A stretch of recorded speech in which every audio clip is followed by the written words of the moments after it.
last pick.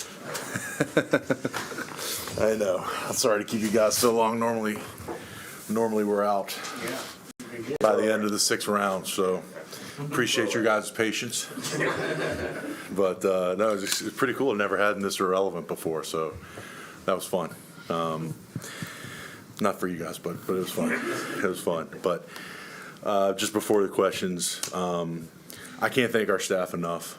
Coaching staff, scouting staff, analytics, football admin, trainer, everyone came together throughout this entire process, and I feel like we had a lot of fun over the weekend. We added a lot of quality players to this team and our types of guys that we're all excited to add. So I can't thank them enough. It's just obviously so many miles traveled and crisscrossing the country, like I've said before, and away from your family, and you miss some milestone moments as a scout. And so this is their weekend, and today was their day. And we had a really good meeting before the draft kicked off, and there was a ton of guys that our scouts were excited to take, and the board kind of fell our way. So with the amount of players that we had that we liked, we were able to trade back and get the guys we wanted. So that's all I got. When you were going through that run of trading back there in the 4th round, what was that process like? I mean, it felt like it was trade back. Yeah, it was just well, I'll say that it was answering more calls today than making calls. Just opportunity came, some calls were made, offers were made. Take a look at the board, how many guys we have left that we're fired up about. Okay, we have this many guys, we feel comfortable moving back here. Able to pick up a premium pick next year in the 3rd round in 25. So there were some pretty cool opportunities that came about. So you took a lot of offensive players. Was that just the plan, or did it just fall that way? I think it honestly just fell that way with the board. Obviously with the first 2 picks on Thursday and Friday being offense, and then coming out of the gate with running back, quarterback, running back, and then we finally picked the defensive player, Quantez. So I think it's just the way the board fell. What went into the JFM trade? Yeah, so that was a difficult one, Rich, because when we made the trade for Hassan, we knew it was going to be next to impossible to keep JFM at a salary. I talked to JFM, talked to Cliff. They were great. We opened it up to let them explore an opportunity elsewhere, a trade elsewhere.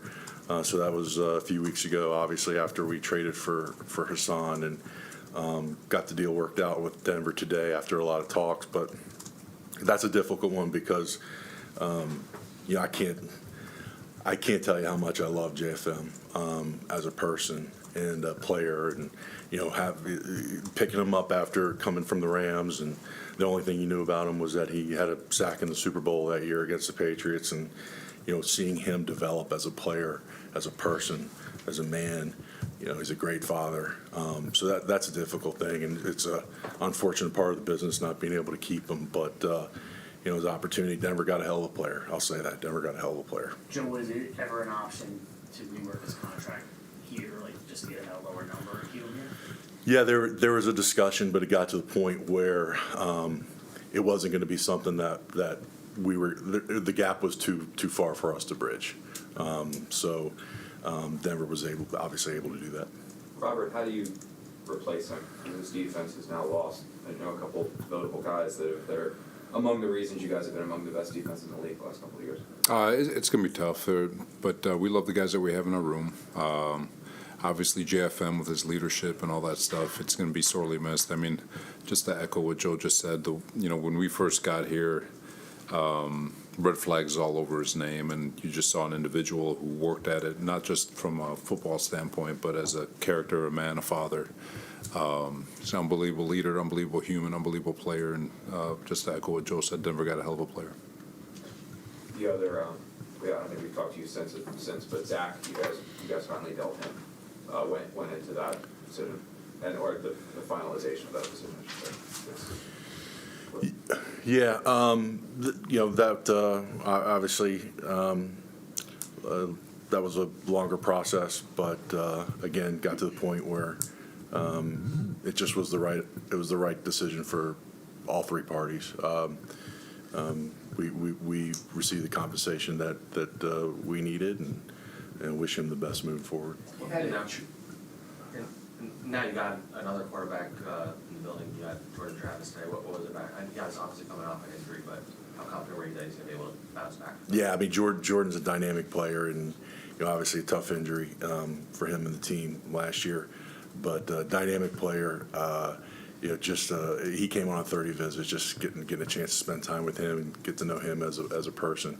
He's a special guy. You can see why teammates gravitate towards him, and why he's one of the more respected guys when you talk to other players at Florida State. So we're just happy to add him. He's coming to a great situation with some unbelievable veteran leadership, and kind of similar situation as Olu, but at even a different level, with the two vets we have in the room. So really cool opportunity for him to learn, develop, and just showcase his ability. Have the doctors indicated to you, Joe, when he can be on the field? Yeah, no, we have talked about that. Obviously, that was a tough injury, and but we feel good that he will be able to come back at some point this year. So Probably not. At some point this year, probably some confidence for training camp or things like that. yeah, I think it'll probably be right up to that training camp. We'll know a little bit more. We'll see how the rest of the return to play protocol, but it was just looking at some of the videos of his workouts, watching him move around. He's progressing well. Joe, when and how did Stigers get on your radar, and his journey and all of that? Yeah, I mean, we heard about him throughout the season, and so really when we received word that there's a CFL player that's draft eligible, that's a unique situation, right? And so it raises some eyebrows, and obviously he was Rookie of the Year for Toronto, and so that's the initial, okay, this is an interesting situation. Let's see what this is all about. But then really the East-West game, he had a really good week. He had a really good week there and opened up eyes there, and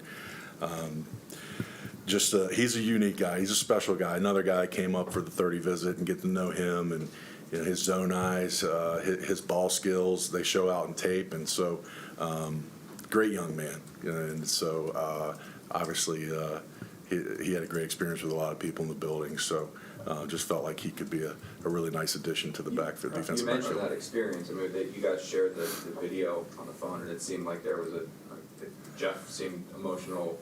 A couple of the guys seemed kind of emotional when we were speaking to him. How did he connect, and what ways did he touch you guys? He's just a real authentic guy, he's been through, the rigors of life, that some kids his age haven't been through, but just with his experience, there's been plenty of opportunities for Tez to say, you know what, maybe this isn't for me, things aren't working out, but his persistence, his attitude, never wavered, and so for him to be in the position that he's in now, I mean, it's such a great credit to him and his makeup. Joe, you double dipped in the fourth and fifth round for running back. Just kind of what led into that?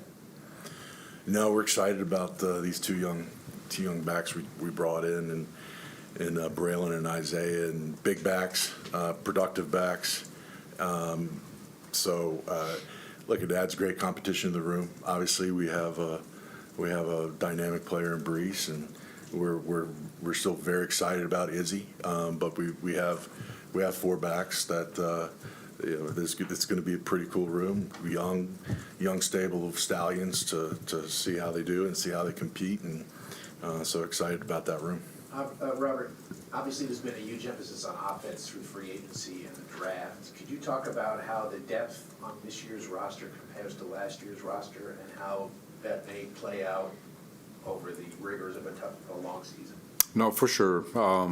Just to piggyback on the two backs that we picked up here today, big physical backs that complement both Izzy and Brees really well. Again, when it gets hard and it's cold and it's December in New York, when the air is out of the ball, that's when the run game comes to life. And you look at the offensive line and all the depth that we got from the experience all those guys got from a year ago with regards to injury.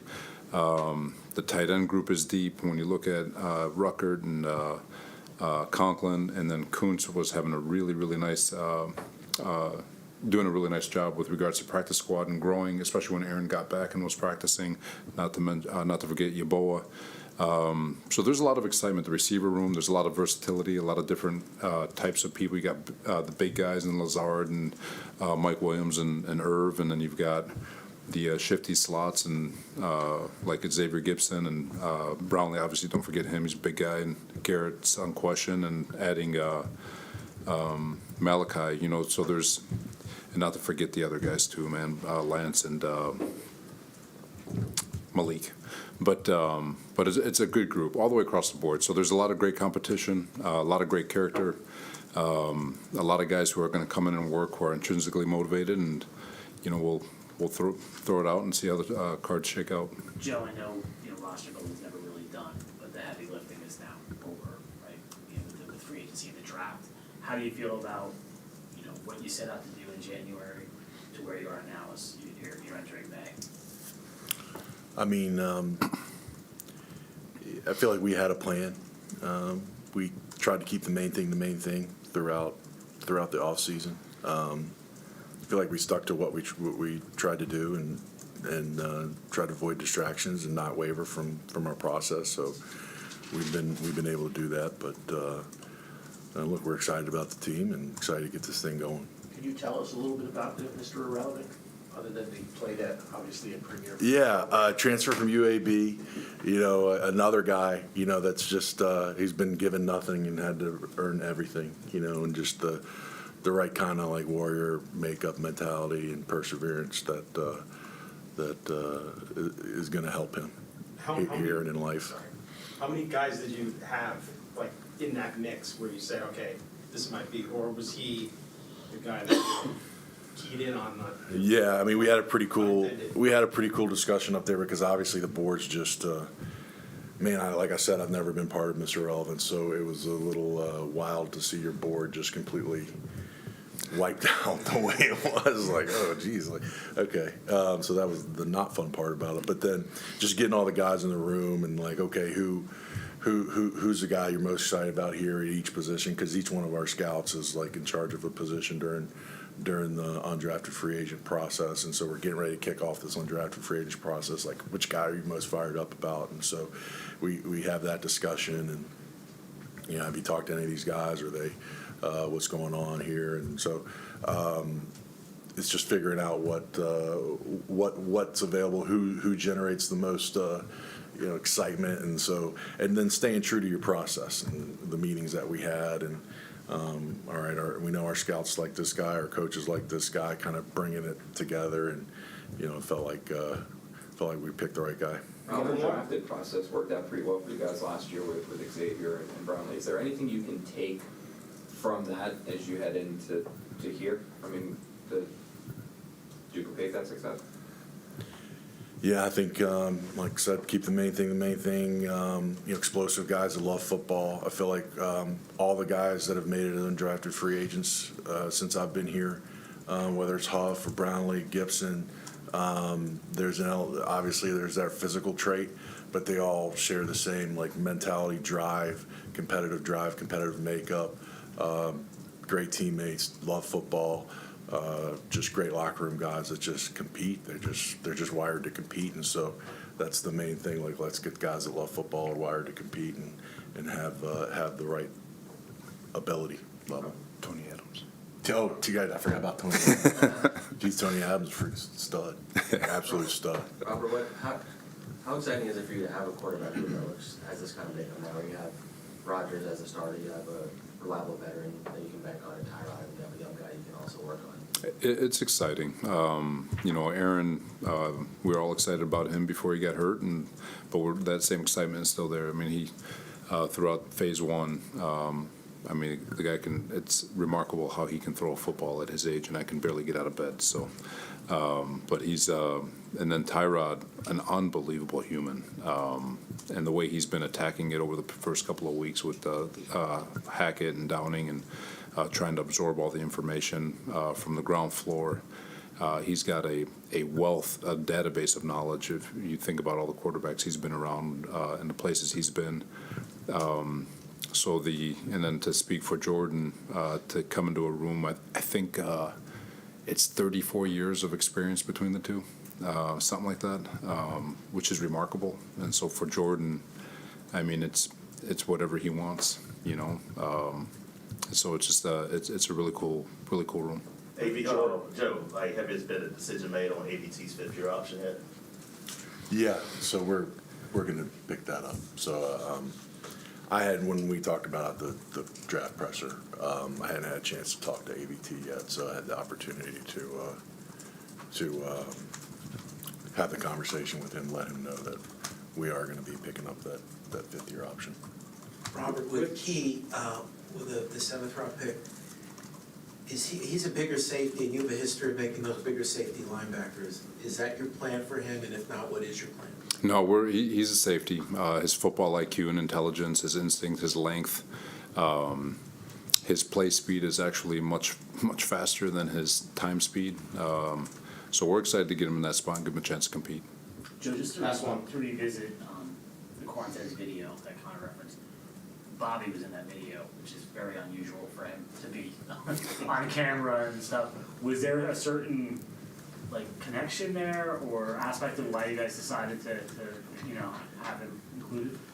Well, I mean, when we all get together, we talk about who our favorite guys are, and Bobby had his list of guys. He was standing there, and we're getting ready to call Tez. It's like, hey, you're going to be part of the group that welcomed. Like, this is one of your guys. Like, come on, you're talking to him. So he was very reluctant at first, but we talked him into getting on there, and that was fun. That was pretty fun. And it's a great day for the scouts because they get a chance to call these guys and welcome them to the Jets. So that was a pretty cool part of the day. Thanks, everyone. So, thanks, guys.